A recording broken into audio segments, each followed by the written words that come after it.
Good morning. Let's continue our chapter New Kings and Kingdoms, and the topic is agriculture and irrigation.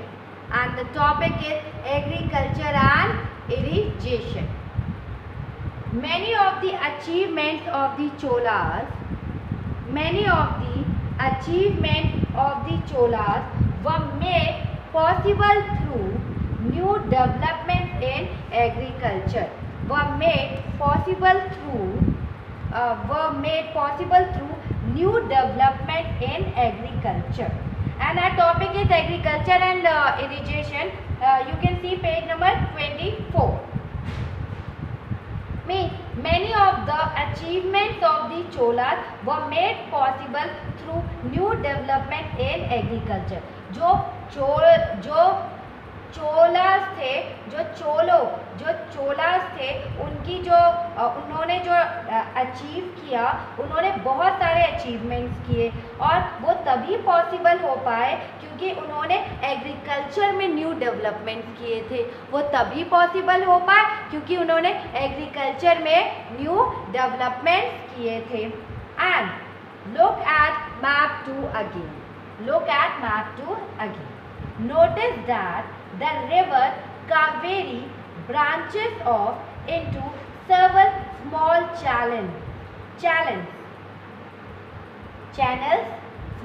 channels before emptying into the Bay of Bengal.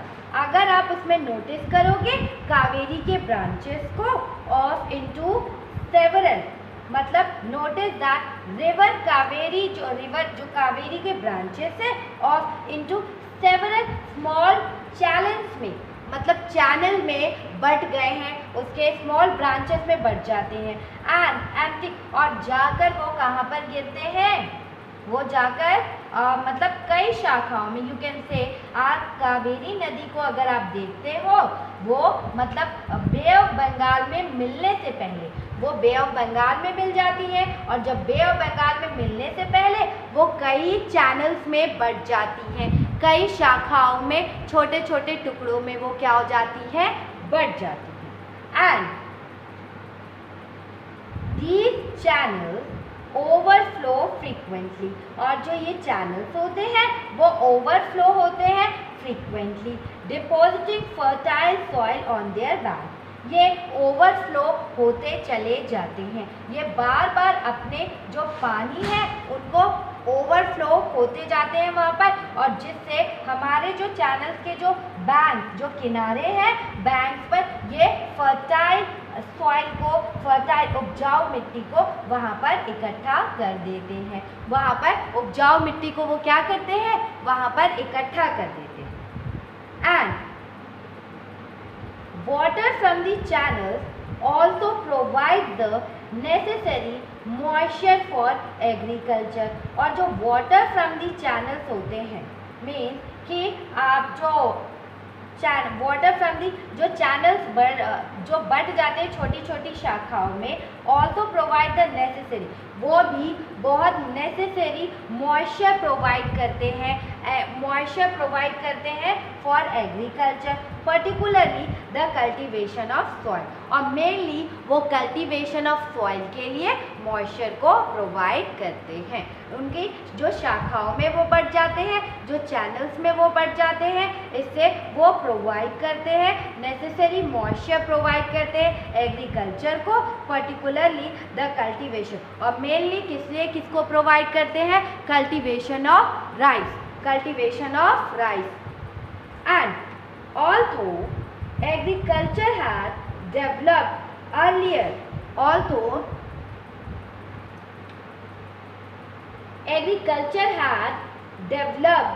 Earlier in other parts of Tamil Nadu. जो agriculture है वो developed हुआ है other parts of Tamil Nadu के, पहले ही develop हो चुका था, अर्लियर डेवलप हुआ था other parts of Tamil Nadu. And it was only from the 5th or 6th century that this area was opened up for large scale cultivation। वैसे अगर हम देखें तो जो तमिलनाडु के दूसरे पार्ट्स में एग्रीकल्चर पहले ही डेवलप हो चुका था, अर्लियर ही डेवलप हो चुका था, बट इट वॉज ओनली पर फिफ्थ और sixth century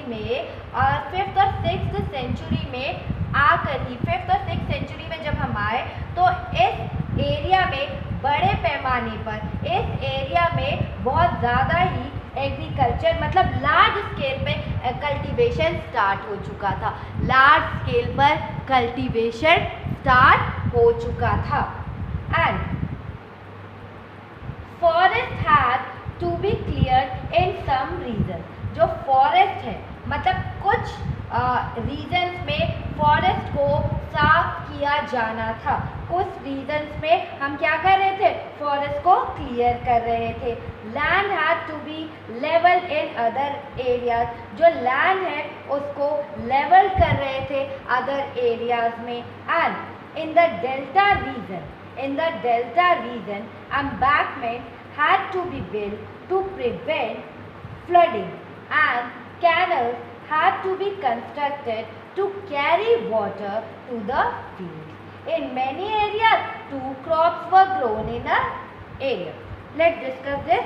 That forest had to be clear in some region, कुछ रीजन पे फॉरेस्ट को क्लियर किया जा रहा था, और land had to be levelled in other region, और अदर रीजन पे क्या किया जा रहा था, एक जगह फॉरेस्ट को क्लियर किया जा रहा था और अदर रीजन्स में उस लैंड को बिल्कुल लेवल्ड किया जा रहा था। अदर रीजन्स में लैंड को क्या किया जा रहा था, लेवल्ड किया जा रहा था। और जो डेल्टा थे, in the delta region embankment, जो डेल्टा रीजन थे वहाँ पे बाढ़ मतलब कि फ्लड को रोकने के लिए एम्बैंकमेंट्स बनाए जा रहे थे। Embankments had to be built, और डेल्टा रीजन पे एम्बैंकमेंट्स बनाए जा रहे थे। और किस लिए एम्बैंकमेंट बनाए जा रहे थे, टू प्रिवेंट फ्लडिंग, बाढ़ से बचने के लिए, बाढ़ को रोकने के लिए। And canals had to be constructed to carry water to the field, और जो कैनल्स बनाए जा रहे थे उससे आप उन वाटर्स को अपने फील्ड तक आसानी से पहुंचा सकते थे। नहरों का निर्माण किया जा रहा था, अपने फील्ड को आसानी से आप वहां तक पहुंचा सकते थे। And you can say in many areas 2 crops are grown in a year. In many areas, बहुत सारे एरियाज में 2 क्रॉप्स को ग्रोन किया जाता था इन a year. In a year में कितने क्रॉप्स को ग्रोन किया जाता था, ओनली 2 क्रॉप्स को। डैट यू कैन सी, जो कावेरी नदी है वो बे ऑफ बंगाल में जाके मिलती है, और जब कावेरी नदी वहाँ बे ऑफ बंगाल में जाती है तो वो बहुत चैनल्स में बढ़ जाती है, दैट बहुत पार्टों में डिवाइड हो जाती है। और वो जो चैनल्स होते हैं और वो जो सब चैनल डिवाइड हो जाती है तो वो फिर उसके बाद एक एक करके बे ऑफ बंगाल में जाके मिलती है, लेकिन उसके किनारे पर वो फर्टाइल सॉइल को इकट्ठा कर देती है। और जो उसका जो राउंड में है, दैट इज जो चैनल्स का वो जो पूरा किनारा राउंड में बनता है, that's called a delta. And let's move. In many cases it was necessary to water crops artificially.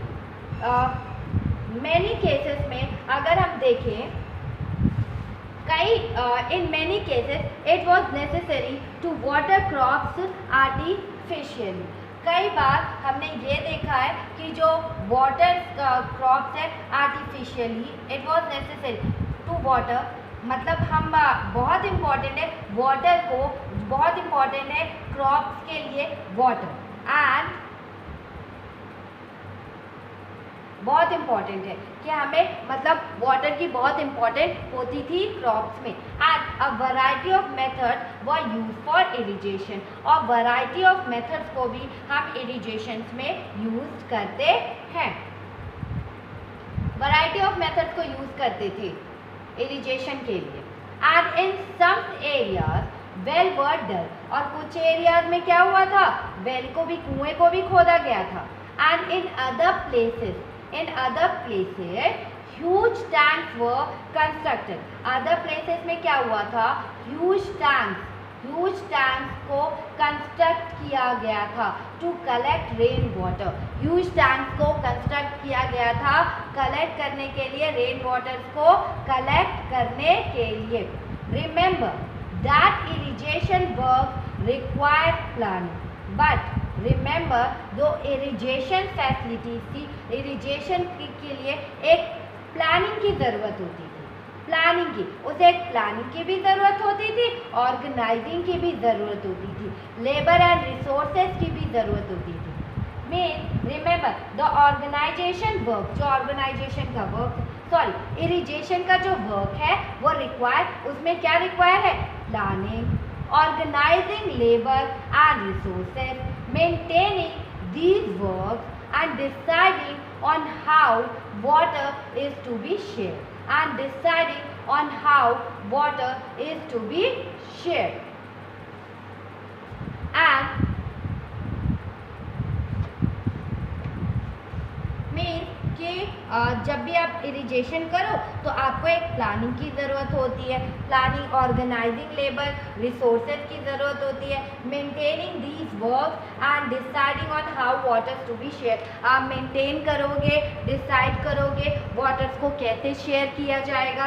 And most of the new ruler, जो most of the new rulers हैं, as well as possible living in villages, और as well as possible जो साथ साथ जो गांव में भी रहते हैं, गांव में भी जो रहते हैं लोग, जो can active interest in these activities, उन लोगों ने भी बहुत ही इंटरेस्ट से इन एक्टिविटीज़ में पार्टिसिपेट करना स्टार्ट कर दिया था, बहुत ही इंटरेस्ट से इन एक्टिविटीज़ में पार्टिसिपेट करना स्टार्ट कर दिया था। And you can see figure 4 on page number 24, that is a Chola bronze sculpture है। चोला में डायनेस्टीज में ये ब्रॉन्ज स्कल्पचर बनाया गया है, मीन्स की प्रतिमा, स्टैचू बनाया गया है। And notice how carefully it is decorated, अगर आप नोटिस करेंगे तो कितने केयरफुली इसको डेकोरेट किया गया है, कितने केयरफुली इसको डेकोरेट किया गया है। एंड केयरफुली इसको बहुत ज़्यादा ही डेकोरेट किया गया है। To find out how these images were made, आप मतलब इन स्टैचूज़ को कैसे बनाया जाता था, इसको फाइंड आउट करने के लिए आपको चैप्टर 6 पढ़ना है।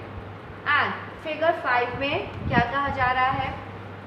दैट अ 9th सेंचुरी में सुसलाई गेट इन तमिलनाडु है। सुसलाई एक जल द्वार है, मतलब सुसलाई गेट है तमिलनाडु में। It regulated the outflow of water from a tank into the channel that irrigated the field. ये रेगुलेट करता है वाटर को टैंक से, और टैंक के बाद ये चैनल्स में बढ़ जाते हैं जिससे इरिगेटेड हो सके, डिफरेंट फील्ड्स में पानी पहुंच सके फील्ड्स में। And sluice gate is traditionally a wood, ये जो सुलाइस है ये एक ट्रेडिशनली अ वुड और मेटल बैरियर होता है। एक वुड बैरियर होता है या एक मेटल बैरियर बनाया जाता है, which is commonly used to control water level, which is commonly used to, इसे बनाया इसलिए जाता है जिससे कि हम वाटर लेवल को कंट्रोल कर पाए। एंड फ्लो रेट से रिवर्स एंड कैनल, और हम फ्लो कर पाए रिवर्स और कैनल्स के में पानी को फ्लो कर पाए। ये जो you can see on your figure page number 25 में, फिगर 5 में ये बनाया गया है, जिससे वाटर लेवल आप देख सकते हैं, चेक कर सकते हैं कि पानी अब कितने हाइट में है, पानी कितना बढ़ रहा है, कितना लो हो रहा है। You can check by yourself. And our next topic is the administration of the empire. The administration of the empire, that is the administration of the empire. And how was the administration organized? How was the administration organized? Administration को कैसे organise किया जाता है? That settlement of pheasant, किसानों का settlement, मतलब कि वो उन्होंने अपनी बस्ती बना के या अपना हट बनाकर वहाँ पे वो सेटल्ड हो गए। नॉन एज उर, मतलब जो किसान, सेटलमेंट ऑफ पीसेंट को हम क्या कहते थे? नॉन एज उर, UR, उसे हम क्या कहते थे? नॉन एज उर। became prosperous with the spread of irrigation agriculture, and means कि इरिगेशन एग्रीकल्चर के साथ हमारा जो और है वो भी बहुत ही प्रॉस्पेरस डेवलप हो गई। विद द स्प्रेड, मतलब कि इरिगेशन जैसे ही आपका स्प्रेड हुआ, इरिगेशन एग्रीकल्चर स्प्रेड हो गया, उसके साथ लोगों का सेटलमेंट भी स्टार्ट हो गया था, लोगों का किनारों पर सेटलमेंट भी स्टार्ट हो गया। And groups of such villages form large units called Nadu, जो इस तरह के जो लोग सेटल्ड हो रहे थे, ग्रुप्स ऑफ जो सच विलेजेस के जो ग्रुप बन रहे थे, जो विलेजेस के जो ग्रुप बन रहे थे, तो उन्हें क्या कहा जा रहा था? जो विलेजेस के सच ग्रुप्स बन रहे थे और लार्ज यूनिट्स में जो उनके ग्रुप बन जा रहे थे, दैट्स कॉल्ड नाडू। जैसे आपका एक गांव हो गया, दूसरे का एक गांव हो गया, ये जो ग्रुप्स बनते हैं उनको हम नाडू कहते हैं। एंड मतलब जो गांव के समूह थे उनको हम क्या कह रहे थे? ग्रुप्स ऑफ विलेजेस को नाडू कह रहे थे। The village council and the Nadu perform several administrative function, जो विलेज काउंसिल है एंड द नाडू, जो विलेज काउंसिल है एंड जो नाडू है वो परफॉर्म कर रहे हैं several administrative function, कुछ several administrative functions को परफॉर्म कर रहे हैं, including dispensing justice and collecting taxes। Means जो विलेज काउंसिल मीन्स कि ग्राम परिषद जो है, जो विलेज काउंसिल है और जो नाडू है, वो जस्टिस करने के लिए, वो जस्टिस करने और कलेक्टिंग टैक्स के लिए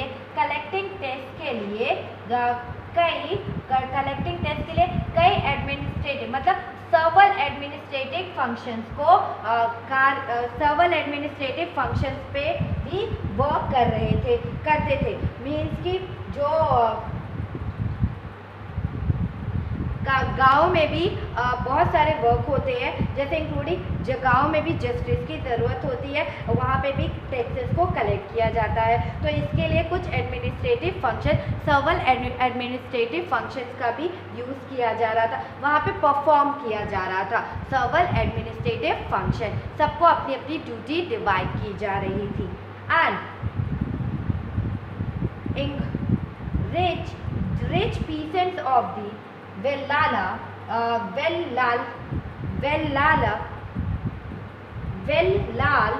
rich peasant of the Vellal caste exercised considerable control over the affairs of the Nadu under the supervision of the central Chola government। Vellala caste के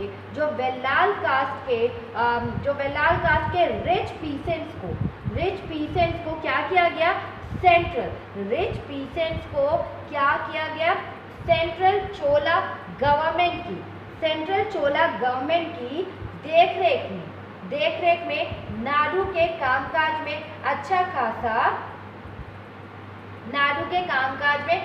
खासा सुपरविजन, यू कैन से अच्छा खासा कंट्रोल था, यू कैन से जो रिच पीसेंट से Vellal caste के वो एक्सरसाइज, मतलब उनका पूरा कंट्रोल था over the affairs of the Nadu पे उनका पूरा कंट्रोल था। और नाडू क्या है? ग्रुप्स ऑफ सच विलेजेस, और नाडू क्या है? ग्रुप्स ऑफ सच विलेजेस है नाडू, उस पर उनका पूरा कंट्रोल था। अंडर दी, और किसके सुपरविजन के अंडर में था? सेंट्रल चोला गवर्नमेंट के। And the Chola Kings gave some rich land owners titles like, मतलब चोला किंग्स को दिया गया, मतलब लैंड ओनर चोला किंग्स ने कुछ सम रिच लैंड ओनर्स को कुछ टाइटल दिया। चोला किंग ने कुछ लैंड ओनर्स को कुछ टाइटल प्रेजेंट किया, कुछ टाइटल दिया। दैट इज उनका कौन सा टाइटल था? जैसे मुंबेद Velan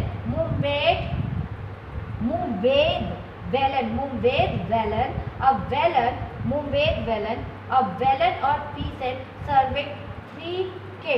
serving three king means क्या है?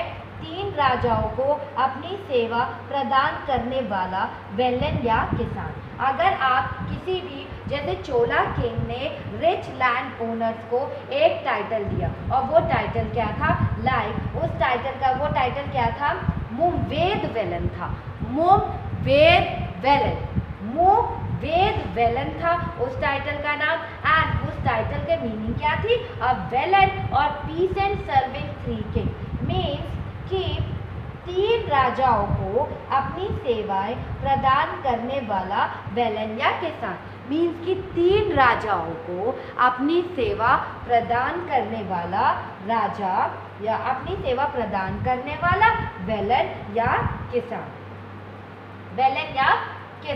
ऐसे वेलन या किसान या अरैयार मतलब एक तो उनको टाइटल दिया था मुंबेद वेलन का और दूसरा टाइटल क्या था? अरैयार का टाइटल दिया गया था। अरैयार मीन्स होता है प्रधान या chief. as markers of respect मतलब ऐसे उनको उपाधियां दी जा रही थी। and entrusted them with important offices of the state at the center और उन्हें सेंटर में you can say entrusted them important offices में स्टेट के सेंटर में इम्पोर्टेंट ऑफिसेस में उनको जॉब दी जा रही थी। इम्पोर्टेंट ऑफिसेस में उनको जॉब दी जा रही थी। And types of land, there is the types of land that is Chola inscriptions mention several categories। Chola के inscriptions मिले हमें,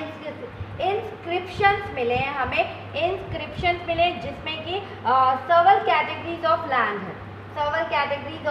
that is कौन सा है? पहला वेलन बगाई है। वेलन बगाई में क्या? लैंड ऑफ नॉन ब्राह्मण पीसेंट प्रोप्राइटर। इसमें क्या है कि लैंड ऑफ नॉन ब्राह्मण पीसेंट प्रोप्राइटर। ये क्या है? वेलन बगाई कौन सा लैंड होता है जिसमें कि नॉन ब्राह्मण पीसेंट की ये लैंड होता है। जो ब्राह्मण नहीं होते हैं वो इस लैंड के ओनर होते हैं। जो ब्राह्मण नहीं होते उस लैंड के ओनर होते हैं, तो उन्हें क्या कहा जाता है? वो क्या है? मतलब वेलन बगाई। एंड सेकंड क्या है? ब्रह्मदेव मतलब लैंड गिफ्टेड टू ब्राह्मण को जो लैंड गिफ्ट किया जाता है उसको हम क्या कहते हैं? ब्रह्मदेव। जो लैंड गिफ्ट किया जाता है उसे हम क्या कहते हैं? ब्रह्मदेव। And third is शालाभोग।